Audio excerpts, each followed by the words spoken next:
కందాయ ఫలితాలు చెప్పే ముందు ఫస్ట్ ఈ కందాయ ఫలితాలు ఎలా చూడాలని తెలుసుకోవాలి. ఈ కందాయ ఫలితాలు ఏంటంటే గనక 3 సంఖ్యలు చెప్తాను. ఎక్కడైతే సంఖ్య బేస్ సంఖ్య వస్తుందో అది మంచిది అని అర్థం. ఎక్కడైతే సరి సంఖ్య వస్తుందో అది బ్యాడ్ పీరియడ్ అని అర్థం. అంటే నార్మల్ పీరియడ్ అని అర్థం. ఎక్కడైతే 0 వస్తుందో అది వరస్ట్ పీరియడ్, బ్యాడ్ పీరియడ్ అని అర్థం. అంటే గుడ్, నార్మల్, బ్యాడ్. అంటే బేసి సంఖ్య వస్తే అంటే 1, 3, 5, 7, 9 వస్తే గుడ్. 2, 4, 6, 8 వస్తే గనక నార్మల్. అదేవిధంగా 0 వస్తే బ్యాడ్ అని అర్థం. మొత్తం టోటల్ కలిపినప్పుడు బేస్ సంఖ్య వస్తే టోటల్ ఇయర్ అంతా కూడా మంచిదే అని అర్థం. టోటల్ చేసినప్పుడు సరి సంఖ్య వచ్చింది అనుకోండి, ఇయర్ అంతా నార్మల్గా ఉంది అని అర్థం. నాట్ గుడ్, నాట్ బ్యాడ్ అని అర్థం. ఎట్లాగూ టోటల్ 0 రాదనుకోండి. ఆ తర్వాత 3 లెటర్స్ చెప్తాను. 3 సంఖ్యలు చెప్తాను. ఫస్ట్ సంఖ్య మొదటి 4 నెలలకి అంటే చైత్రం, వైశాఖం, జ్యేష్టం, ఆషాఢం. రెండవ సంఖ్య శ్రావణం, భాద్రపదం, ఆశ్వీజం, కార్తీకం.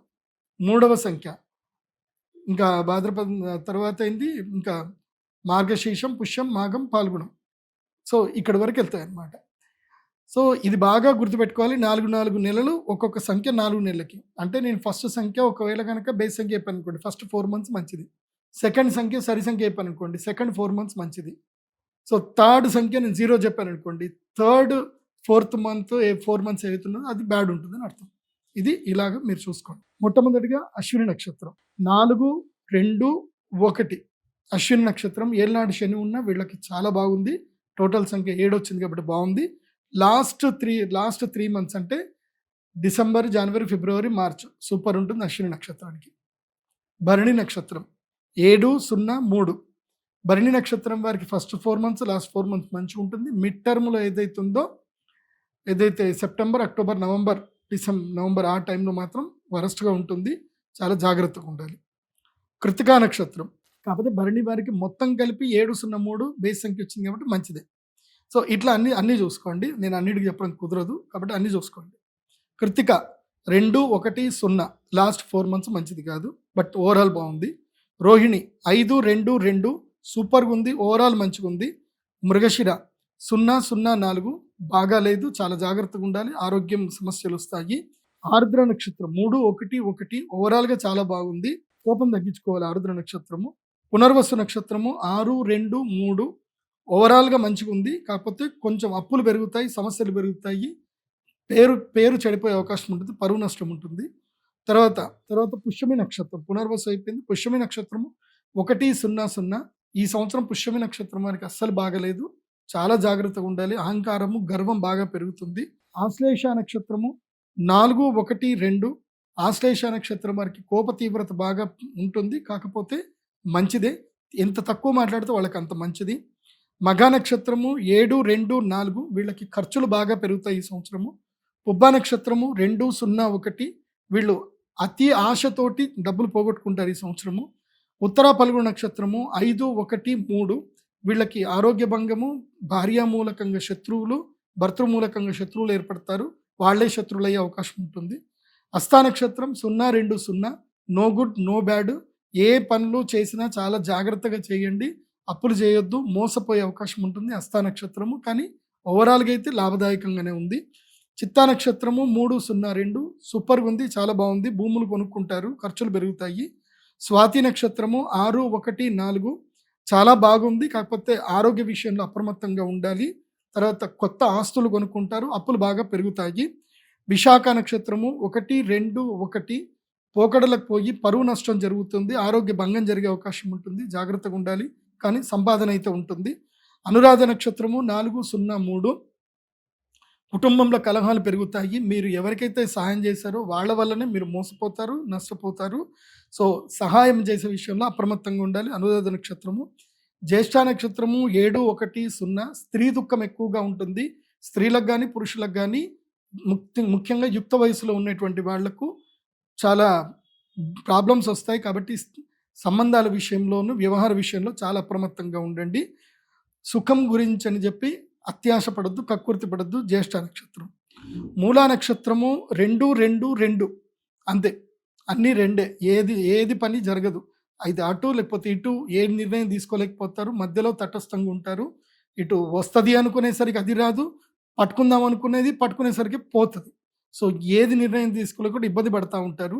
So, no loss, no gain అట్లాగే ఉంటుంది. తర్వాత పూర్వాషాఢ నక్షత్రం 504 పూర్వాషాఢ నక్షత్రం చాలా బాగుంది. అత్యాశకు మాత్రం వెళ్ళకండి. మిగతా అంతా బావుంది. మధ్యలో మాత్రం యాక్సిడెంట్‌లయ్యే అవకాశం ఉంటుంది. శ్రావణ మాసంలో, వర్షాకాలంలో బైక్ అస్సలు టచ్ చేయకండి అని చెప్తాను పూర్వాషాఢ నక్షత్రము. ఉత్తరాషాఢ నక్షత్రం 011 ఉత్తరాషాఢ నక్షత్రం వాళ్ళకి ఈ సంవత్సరము విద్యుత్ అఘాతాలు, అగ్ని ప్రమాదాలు, అదేవిధంగా దెబ్బలు తాకే అవకాశం ఉంటుంది. ఉత్తరాషాఢ నక్షత్రం ఫస్ట్ 4 మంత్స్, ఈ రాబోయే 4 మంత్స్ చాలా జాగ్రత్తగా ఉండండి. మిగతా అంతా పర్వాలేదు, బాగానే ఉంది. శ్రవణ నక్షత్రం 3, 2, 3 శ్రవణ నక్షత్రం వారికి చాలా బాగుంది. ఎక్కడ పడితే అక్కడ నోటి మాటతోటి అప్పులు పుడతాయి. ఏ మాట చెప్తే అక్కడికి జనాలందరూ వశీకరణం అయిపోతారు. అంత బాగుంది. కాకపోతే అబాస్ పాలయ్యే అవకాశం ఉంటుంది. దొంగల బారిన మీ డబ్బులు దొంగల బారిన పడతాయి, జాగ్రత్త. ధనిష్ఠా నక్షత్రం 600 భూములు కోల్పోతారు, ఇబ్బందులు పడతారు. అదేవిధంగా సంసార సుఖంలో ఇబ్బందులు కలుగుతాయి. ఇల్లు తాకట్టు పెట్టుకునే అవకాశం ఉంటుంది. ధనిష్ఠా నక్షత్రం వారు చాలా జాగ్రత్తగా ఉండాలి. అగ్రిమెంట్ల విషయంలో అప్రమత్తంగా ఉండండి. తొందరపడి మీడియేటర్‌గా సంతకాలు పెట్టకండి. శతభిష నక్షత్రం 1, 1, 2 మల్టీ టాలెంటెడ్ పర్సనాలిటీగా ఎదుగుతారు. విద్యార్థులకు అవకాశాలు వస్తాయి. విదేశీ యోగాలు వస్తాయి. అనుకోకుండా అదృష్ట యోగం కూడా సిద్ధిస్తుంది. సో, శతభిష నక్షత్రానికి కొంచెం బాగుంది కానీ రుణాలు బాగా పెరుగుతాయి, జాగ్రత్తగా ఉండాలి. అప్పులు మాత్రం చేయకూడదు శతభిష నక్షత్రం. కాకపోతే శత్రువుల మీద ఇది విజయం లభిస్తుంది. పూర్వ భాద్రపద నక్షత్రం 4, 2, 4 పూర్వ భాద్రపద నక్షత్ర జాతకులకు ఏంటంటే ఈ సంవత్సరము ఏది ముట్టుకున్నా అలా పేలిపోతూ ఉంటుంది. ఏమవుతుంది, మీరు బంగారం ముట్టుకుంటారు, మట్టి అయిపోతుంది. కాబట్టి తిన్నామా పడుకున్నామా తెల్లారిందా అట్లాగే ఉండండి. పూర్వ భాద్రపద నక్షత్రం ఎక్కువగా ఇన్వాల్వ్మెంట్ కావద్దు. ఎవరికి ఉచిత సలహాలు అస్సలు ఇవ్వకండి. ఎవరితో అతి స్నేహాలు అస్సలు చేయకండి. ఇక ఉత్తర భాద్రపద నక్షత్రం 701 ఉత్తర భాద్రపద నక్షత్రం జూన్ వరకు ఓపిక పట్టండి. జూన్ తర్వాత మీకు లక్ టైం స్టార్ట్ అవుతుంది. అక్కడి దాకా ప్రశాంతంగా ఉండండి. దేని జోలికి వెళ్ళకూడదు. అత్యాశకు అస్సలు వెళ్ళకూడదు. ఏదో ₹10 వడ్డీ వస్తుంది, ₹3 వడ్డీ వస్తుంది, ఏ జోలికి ఎవరు ఏది చెప్పినా సరే నమస్తే మంచిది తర్వాత చూద్దాం అని చెప్పండి. అందుకు మించి ఇదేం జోలికి వెళ్ళకండి. రేవతి నక్షత్రము 2, 1, 3 మీకు కూడా జూన్ తర్వాత అదృష్ట యోగం వస్తుంది. జూన్ వరకు సమస్యలు వస్తాయి, అప్పుల పాలవుతారు, అబాస్ల పాలవుతారు. అదేవిధంగా దూర ప్రయాణాలు అస్సలు కలిసి రావు. బంధువుల మధ్యన ఎలాంటి బంధువులు అంటే అన్నదమ్ముల మధ్యన కానీ, అక్క చెళ్ళ మధ్య కానీ, భార్యాభర్తల మధ్య కానీ ఎలాంటి ఆర్థిక వ్యవహారాలు చేయకండి. ఇది కందాయ ఫలితాలు 27 నక్షత్రాలకు సంబంధించి. నేను చెప్పినటువంటివన్నీ కూడా సరిగ్గా చూసుకోండి. మళ్ళీ చెప్తున్నాను, మొదటి 0 వచ్చినచో వ్యాధి భయం ఉంటుంది. అంటే ఫస్ట్ 0 వస్తే, అంటే ఈ 1, 2 చెప్పాను కదా, అట్లా ఫస్ట్ 0 వస్తే వ్యాధి భయము, మధ్య 0 ఉన్నచే రుణ భయము, చివరి 0 వచ్చితే ధనహాని జరుగుతుంది. 3 సున్నాలు ఉన్నచో అనేక ఇబ్బందులు. 3 సున్నాలు ఎవరికి రావు, రాలేదు కూడా. సో, ఈ సంవత్సరము రోగ భయం ఎవరికి ఉంది అని అంటే ఫస్ట్ 0 వచ్చింది మృగశిర నక్షత్రానికి, హస్త నక్షత్రానికి, అదేవిధంగా ఉత్తరాషాఢ నక్షత్రానికి రోగ భయం ఉంటుంది. అదేవిధంగా రుణ భయం అంటే అప్పుల పాలైపోతారు, డబ్బులు పోగొట్టుకుంటారు. అప్పుల పాలయ్యేది ఎవరికి ఉంటుంది అంటే, అప్పుల పాలంటే మీరు గోల్డ్ లోన్లు తీసుకున్నా పర్వాలేదు కానీ హౌసింగ్ లోన్ తీసుకోవచ్చు, పర్వాలేదు. రుణం అయితే కలుగుతుంది. ఇది ఒక విధంగా మంచిదే. ఏది హౌసింగ్ లోన్ తీసుకుంటే మంచిదే. కాకపోతే మంచి ప్రాపర్టీ తీసుకోండి. హైడ్రాలు కూల్చే ఇల్లు తీసుకోకండి. జాగ్రత్తగా ఎఫ్టీఎల్ అన్నీ చూసుకొని దాదాపుగా 50 ఏళ్ళు వెనక్కి గూగుల్ మ్యాప్ ఇప్పుడు ఇస్తుంది. మీరు 40 ఏళ్ళ 30 ఏళ్ళకి వెనక్కి వెళ్ళినా అక్కడ చెరువు ఏమైనా ఉందా లేదా అని గూగుల్ మ్యాప్ చెప్తుంది. మీరు అక్కడ లొకేషన్లో గూగుల్ మ్యాప్ చూసుకొని ఇల్లు కొనుక్కోండి. ఎందుకోసం మనం మొన్న మధ్య అమీన్పర్ నుంచి చాలామంది వచ్చేసి ఏడ్చారు నా దగ్గర, ఇల్లు కూల్చేశారు గురుగారు, మా ఇల్లు చెరువులో ఉన్నాయని చెప్పేసి కూల్చేశారు, మాకు తెలియదు అని చెప్పేసి. సో, గూగుల్ మ్యాప్లో మొదలే మీరు ఆ గూగుల్ మ్యాప్ లొకేషన్ పెట్టుకొని మీరు వెతుక్కోవచ్చు. అది ఎఫ్టీఎల్ జోన్లో ఉందా లేకపోతే చెరువులో ఉందా అని తెలుసుకొని ఇల్లు కొనుక్కోండి, జాగ్రత్తగా కొనుక్కోండి. సో, రుణం విషయంలో చెప్తున్నాను. ఎవరెవరికి రుణాలు, ఏ నక్షత్రాల వరకు అంటే భరణి నక్షత్రం వారికి రుణం ఉంది, మృగశిరానికి రుణం ఉంది, పునర్వసు నక్షత్రానికి రుణం ఉంది, పుబ్బా నక్షత్రము, అదేవిధంగా చిత్తా నక్షత్రము, అనురాధ నక్షత్రము, పూర్వాషాఢ నక్షత్రము, ధనిష్ఠా నక్షత్రము, ఉత్తరా భాద్రపద నక్షత్రం. అమ్మ ఈసారి అప్పులలో ఎక్కువైపోయారే, అప్పులు బాగున్నాయి. అందుకే బ్యాంకింగ్ స్టాకులు బాగా పెరుగుతాయని ఎందుకు చెప్పానంటే ఇందుకే ఈ సంవత్సరం చాలామంది అప్పుల పాలవుతారు. అవుతారు, ఇక తప్పదు, ఇంకా అప్పులు చేసుకోండి. కానీ అప్పులు చేసి ట్రేడింగ్ చేయకండి. అప్పు చేసి ట్రేడింగ్ చేయకండి. మార్జిన్ ట్రేడ్ ఫండ్ చేయకండి. ఇంట్రాడే చేయకండి.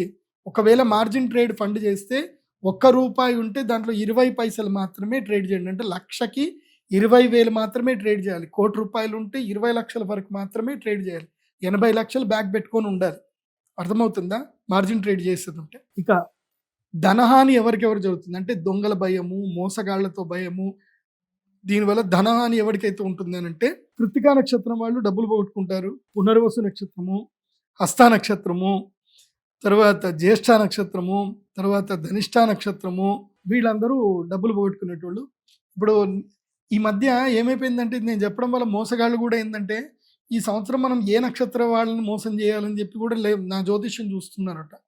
వాళ్ళు చూసుకొని ఈ నక్షత్రం వాళ్ళు ఈ సంవత్సరం కన్ఫామ్గా మోసం పోతారు, ఆ నక్షత్రం వాళ్ళనే మనం మోసం చేస్తే ఈజీగా వాళ్ళు మన బారిన పడిపోతారని చెప్పి వాళ్ళనే టార్గెట్ చేస్తున్నారట. జ్యోతిష్యం దొంగలకు ఇట్లా కూడా ఉపయోగపడుతుందట.